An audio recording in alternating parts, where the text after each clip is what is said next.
कोकणातलं एक छोटंसं गाव भैरववाडी हिरव्या डोंगरांनी वेढलेलं. दिवसा शांत आणि सुंदर, पण रात्री रात्री तिथं अंधार जणू जिवंत व्हायचा. गावाच्या टोकाला एक जुना वाडा होता, देशमुखांचा वाडा. गेल्या 30 वर्षात तिथं कोणी राहत नव्हतं. कारण एकच, तो वाडा शापित आहे. आदित्य पुण्यातला एक तरुण लेखक भयकथा लिहायचा. त्याला खरी थरकाप उडवणारी कथा हवी होती. त्याच्या मित्राने त्याला सांगितलं, भैरववाडीला जा, देशमुखांचा वाडा अजूनही जिवंत आहे. आदित्य हसला, वाडा जिवंत? छान आहे, मला असंच काहीतरी पाहिजे. तो गावात पोहोचला तेव्हा संध्याकाळ होत आली होती. गावकरी त्याच्याकडे विचित्र नजरेने पाहत होते. एक म्हातारा त्याला थांबवत म्हणाला, बाबा, वाड्यात जाऊ नकोस, तिथं सैतानाचं वास्तव्य आहे. आदित्य हसत म्हणाला, मला तेच पाहायचं आहे. वाडा खूप मोठा होता. तुटलेले दरवाजे, भेगाळलेल्या भिंती आणि आत शिरताच एक विचित्र थंडावा. जणू हवा नव्हती, पण कोणीतरी श्वास घेत होतं. त्याने टॉर्च लावली.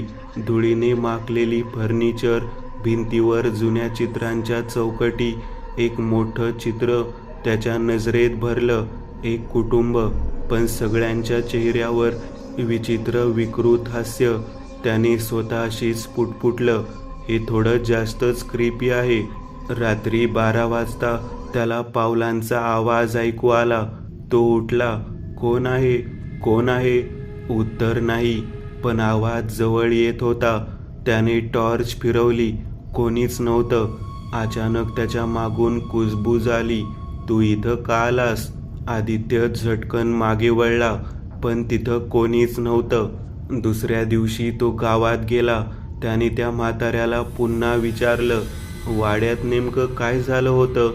म्हातारा थोडा वेळ शांत राहिला आणि मग म्हणाला, देशमुखांनी एक काळी पूजा केली होती, संपत्ती आणि शक्तीसाठी. त्यांनी सैतानाला बोलावलं, पण सौदा चुकला. त्यांनी जे मागितलं त्याच्या बदल्यात त्यांना त्यांची आत्मा द्यावी लागली. त्या रात्री सगळं कुटुंब वेडं झालं, एकमेकांना ठार मारलं आणि शेवटी सैतान स्वतः त्या वाड्यात राहायला गेला. आदित्य थोडा गंभीर झाला, पण तरीही त्याने ठरवलं, तो तिथंच राहणार. त्या रात्री वाड्यात अचानक थंडी वाढली. त्याचा श्वास दिसायला लागला. भिंतीवर सावल्या हलत होत्या, पण त्या सावल्या कोणत्याही वस्तूंच्या नव्हत्या. त्याने पुन्हा तोच आवाज ऐकला, जा, नाहीतर तूही आमच्यासारखा होशील. यावेळी आवाज स्पष्ट होता आणि तो आवाज एका लहान मुलीचा होता. आदित्यने वाड्याच्या मागच्या खोलीत जाण्याचा निर्णय घेतला. दरवाजा उघडताच एक घाण वास आला. आत एक मोठा आरसा होता. त्याने आरशात पाहिलं आणि थबकला. त्याच्या मागे एक स्त्री उभी होती. तिचे डोळे पूर्ण काळे आणि तोंडात रक्त. तो मागे वळला. कोणीच नव्हतं. पुन्हा आरशात पाहिलं. ती अजूनही तिथंच होती आणि हळूहळू हसत होती. रात्री 3 वाजता वाड्याच्या मध्यभागी अचानक दिवे पेटले. जणू कोणीतरी पूजा सुरू केली होती. आदित्य खाली गेला. तिथं जमिनीवर एक मोठं चिन्ह होतं, रक्ताने काढलेलं. त्याच्या मध्यभागी एक काळी आकृती उभी होती. ती हळूहळू त्याच्याकडे वळली. तिचा चेहरा नव्हता, फक्त काळं पोकळपण. आणि मग आवाज आला, तू मला बोलावलं आहेस? आदित्य घाबरून म्हणाला, नाही, मी नाही. आकृती हसली, जो इथे येतो तो मला बोलावतोच. त्या आकृतीने हात पुढे केला. आदित्य हालू शकत नव्हता. त्याच्या डोक्यात आवाज घुमू लागले, कुटुंबांच्या किंकाळ्या, हास्य, रडणं. तुझी आत्मा आता माझी आहे. अचानक त्याला सगळं काळं दिसलं. काही दिवसांनी गावात एक नवीन माणूस आला. तो देशमुखांच्या वाड्याबद्दल विचारत होता. गावकरी घाबरले. म्हातारा पुन्हा म्हणाला, तिथं जाऊ नकोस. पण तो माणूस हसला, मी लेखक आहे, मला कथा हवी आहे. त्या रात्री वाड्यात पुन्हा एक दिवा पेटला आणि आत आरशात एक नवीन चेहरा दिसला. आदित्य.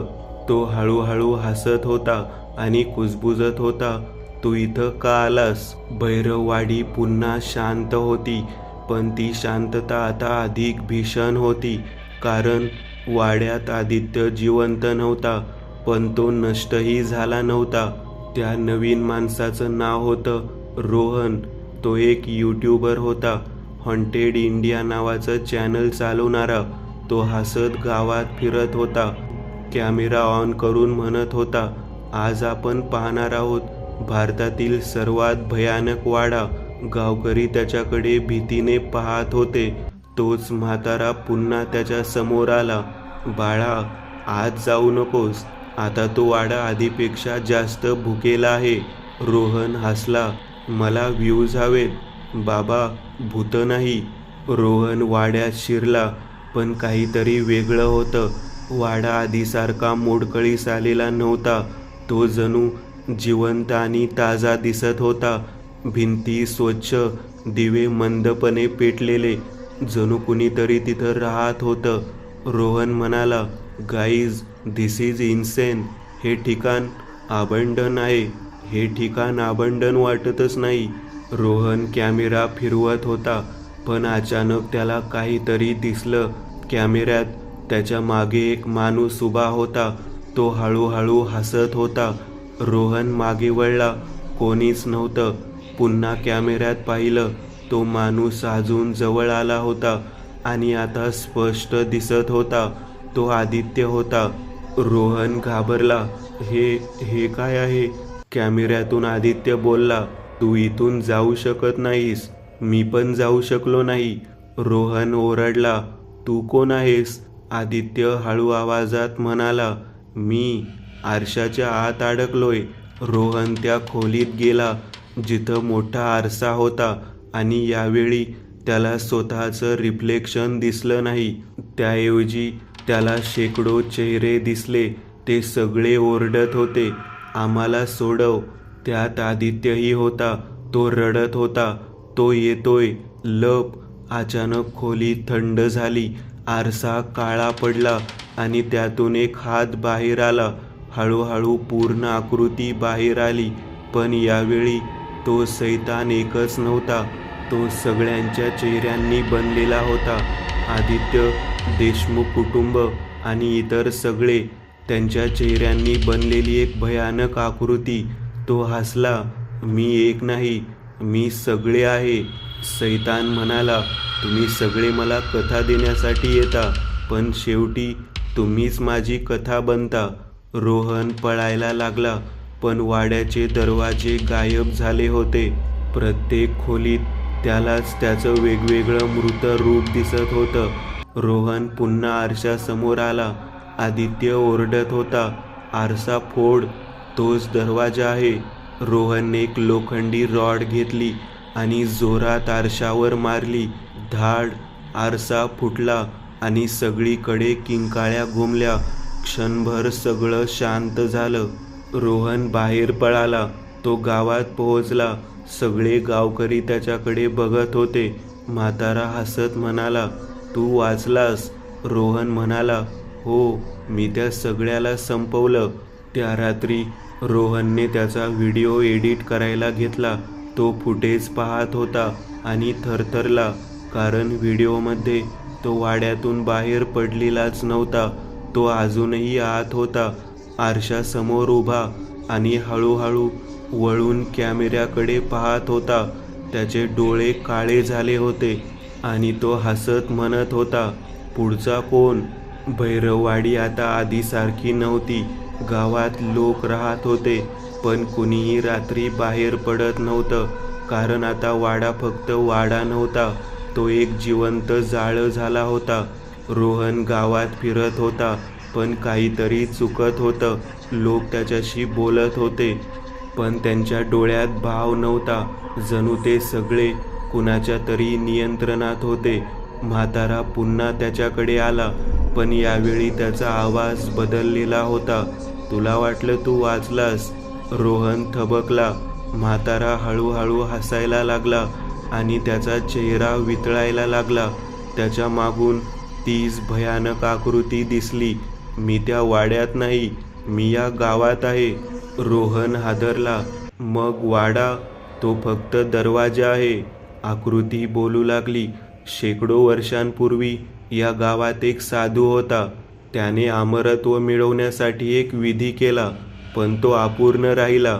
त्याची आत्मा तुटली आणि ती तुकडे तुकड्यांत लोकांमध्ये पसरली. देशमुखांनी तो विधी पुन्हा पूर्ण करण्याचा प्रयत्न केला आणि मला पूर्ण केलं. सैतान म्हणाला, आता मला फक्त एक गोष्ट हवी आहे, पूर्ण स्वातंत्र्य, आणि त्यासाठी मला अजून आत्मा हव्यात. रोहन मागे सरकला. तू मला का निवडलंस? आकृती हसली. तू स्वतः आलास आणि तू कथा पसरवतोस. तुझ्या व्हिडिओमुळे अजून लोक येतील. अचानक रोहनच्या डोक्यात आवाज आला. रोहन, ऐक. तो आदित्यचा आवाज होता. आपण अजून संपलेलो नाही. रोहन कुजबुजला. कसं थांबवायचं त्याला? आदित्य म्हणाला, तो जिथून आला तिथं परत पाठव. रोहन पुन्हा वाड्यात गेला. यावेळी वाडा पूर्ण काळा झाला होता. भिंती जिवंत वाटत होत्या. तो मध्यभागी पोहोचला, जिथं ते रक्ताचं चिन्ह होतं. त्याला आठवलं, तो चिन्ह सैतानाला बोलवण्यासाठी वापरलं होतं. म्हणजे त्या चिन्हाने त्याला परत पाठवता येईल. सैतान पुन्हा समोर आला. तू पुन्हा आलास, रोहन म्हणाला. यावेळी संपवायला. तो चिन्ह पूर्ण करू लागला. सैतान ओरडला, थांब, तुला माहीत नाही तू काय करतोयस. पण उशीर झाला होता.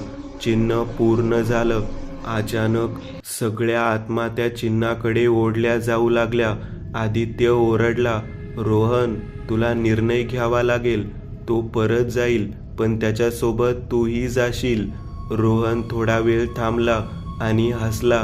किमान कथा इथे संपेल. तो चिन्हाच्या मध्यभागी उभा राहिला. एक प्रचंड किंकाळी झाली आणि सगळं शांत झालं. वाडा कोसळला. गाव पुन्हा सामान्य झालं. काही महिन्यांनी एक नवीन व्हिडिओ इंटरनेटवर व्हायरल झाला. त्याचं नाव होतं the real devil of India. Video सुरू झाला. कॅमेरा अंधारात होता आणि मग एक चेहरा दिसला. तो रोहन होता. तो हसत म्हणाला, पुढची भयकथा. काळ्या वेळेचा शाप. महाराष्ट्रातल्या सह्याद्रीच्या डोंगरात एक गाव होतं, काळेश्वर.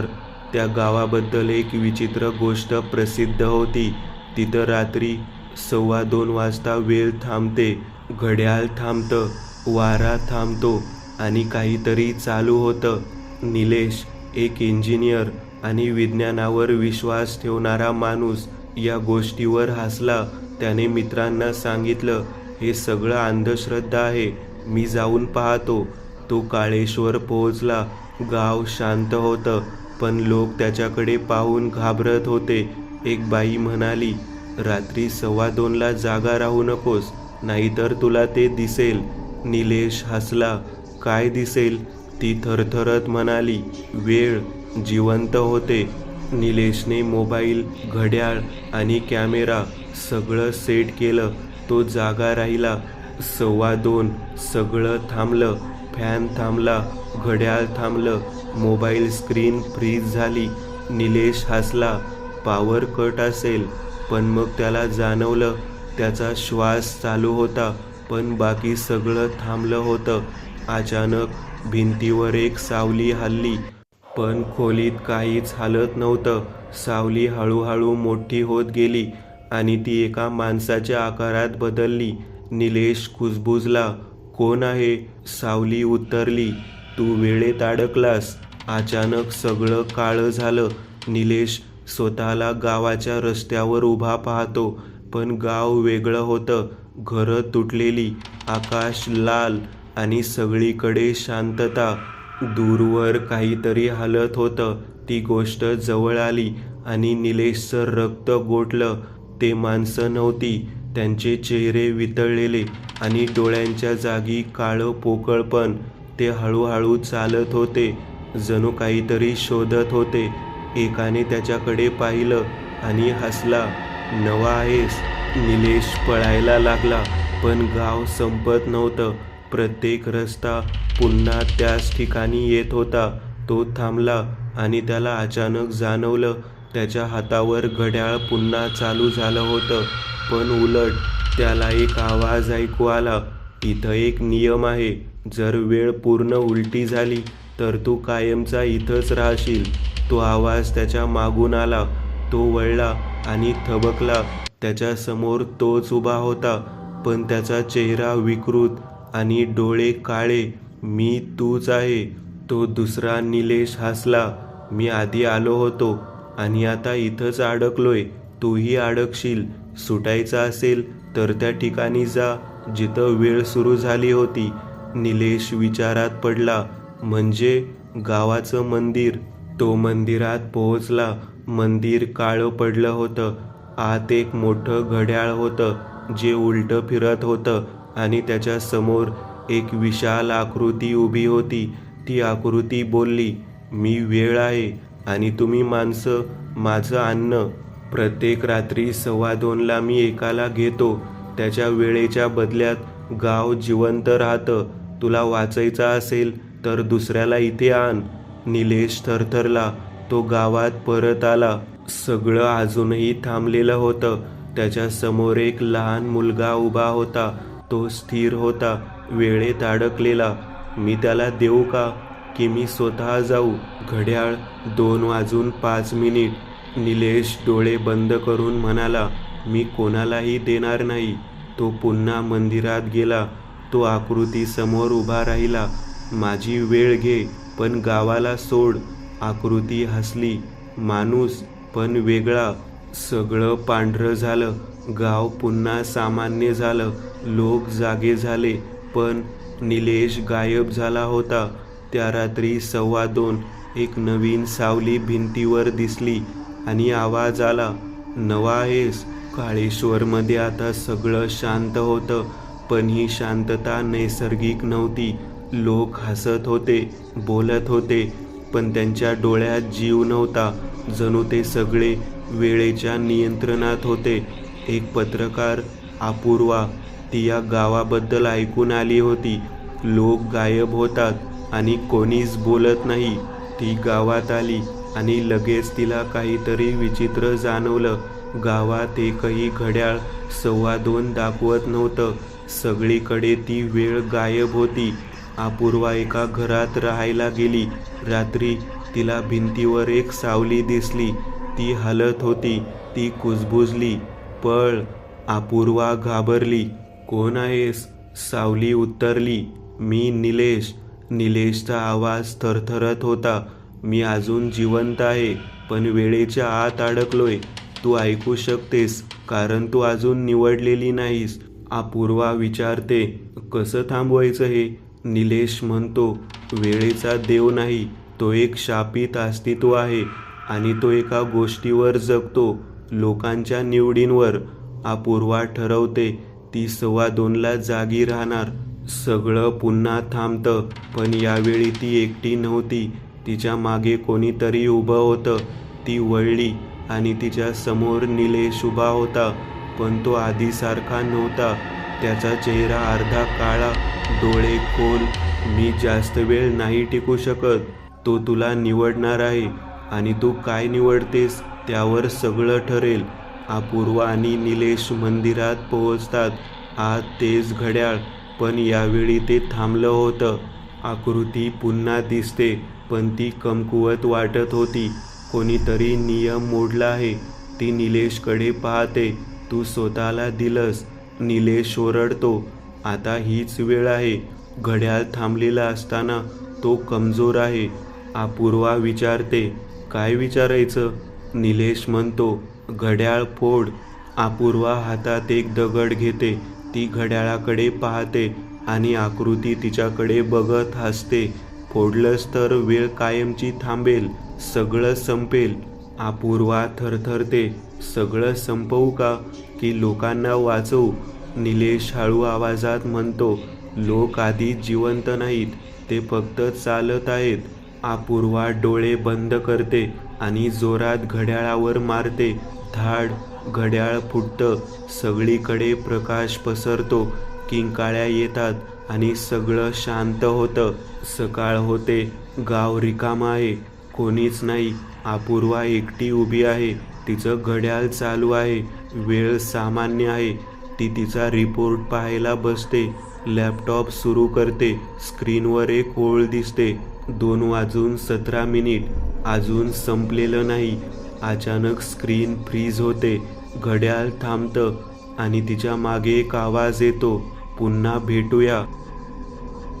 पुढची भयकथा.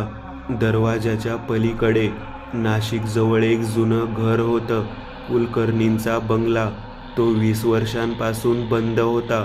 लोक म्हणायचे त्या घरात एक दरवाजा आहे जो उघडू नये, पण का, कोणी स्पष्ट सांगत नव्हतं. समीर एक आर्किटेक्ट, तो बंगला खरेदी करतो. त्याला जुन्या घरांची आवड होती. त्याचा मित्र रोहित त्याला म्हणतो, भाई, लोक काहीतरी सांगतायत, काळजी घे. समीर हसतो, अंधश्रद्धा आहे सगळी. पहिल्या दिवशीच त्याला काहीतरी विचित्र जाणवलं. घरात खूप दरवाजे होते, पण एक दरवाजा नेहमी बंद. तो दरवाजा घराच्या मध्यभागी होता, जाड लाकडाचा, आणि त्यावर एक जुनं कुलूप. शेजारी राहणारी एक आजी त्याला भेटायला आली. ती दरवाजाकडे बघत म्हणाली, तो उघडू नकोस. समीर विचारतो, का?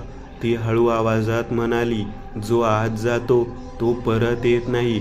पहिली रात्री समीर झोपलेला असताना त्याला आवाज आला. तो उठला. आवाज त्या बंद दरवाजा मागून येत होता, जणू कुणीतरी आतून ठोठावत होतं. समीर जवळ गेला. कोण आहे? उत्तर नाही, पण ठोके वाढले. आणि मग एक कुजबूज, उघड, मला बाहेर येऊ दे. दुसऱ्या दिवशी समीरने कुलूप उघडायचं ठरवलं. हे सगळं मनाचा खेळ आहे. त्याने चावी फिरवली, क्लिक, दरवाजा हळू उघडला. दरवाजाच्या पलीकडे एक खोली नव्हती, एक लांब काळा कॉरिडॉर होता ज्याचा शेवट दिसत नव्हता. समीर आत गेला. दरवाजा आपोआप बंद झाला. तो घाबरला, पण पुढे गेला. कॉरिडॉरच्या भिंतीवर फोटो होते, सगळे वेगवेगळे लोक, आणि सगळ्यांच्या चेहऱ्यावर भीती. एक फोटो त्याच्या नजरेत भरला. तो त्याचा स्वतःचा फोटो होता. तो मागे वळला. दरवाजा गायब झाला होता. कॉरिडॉर अजून लांब झाला होता. तू उघडलंस? एक आवाज मागून आला. समीर वळला. कोणीच नव्हतं, पण जमिनीवर त्याची सावली नव्हती, दुसऱ्याची सावली होती. आवाज पुन्हा आला, हा दरवाजा जगांमध्ये आहे आणि तू आता मध्ये अडकलायस. अचानक त्याच्या समोर तोच उभा होता, पण त्याचे डोळे काळे आणि हसू भयानक. मी इथं आधी आलो. इथून बाहेर जायचं असेल तर तुला कोणीतरी दुसऱ्याला आत आणावं लागेल. समीर ओरडला, मी नाही करणार. तो पळायला लागला. शेवटी त्याला एक दरवाजा दिसला. तो उघडला आणि तो परत आपल्या घरात आला. तो घामाघूम झाला होता. हे सगळं स्वप्न होतं का? दरवाजा पुन्हा बंद होता, पण काहीतरी बदललं होतं. त्याच्या सावलीत 1 सेकंद उशीर होत होता. पुढच्या काही दिवसात त्याची सावली वेगळी वागायला लागली. कधी हसत होती, कधी हलत होती. जरी तो स्थिर असला तरी. एक रात्री त्याचं शरीर स्वतः हलायला लागलं. तो ओरडत होता, थांब, पण त्याचं शरीर दरवाजाकडे चालत होतं. दरवाजासमोर त्याची सावली त्याच्यापासून वेगळी झाली आणि त्याच्या समोर उभी राहिली. सावली हसली, आता माझी वेळ आहे बाहेर येण्याची. समीरचा आवाज हळूहळू कमी झाला आणि तो परत त्या कॉरिडॉरमध्ये ओढला गेला. आता घरात एक समीर होता, पण तो खरा नव्हता. काही दिवसांनी रोहित त्याला भेटायला आला. काय रे, कसा आहेस? तो समीर हसला. आत ये. त्याने दरवाजा उघडला आणि आतून आवाज आला, उघड, मला बाहेर येऊ दे.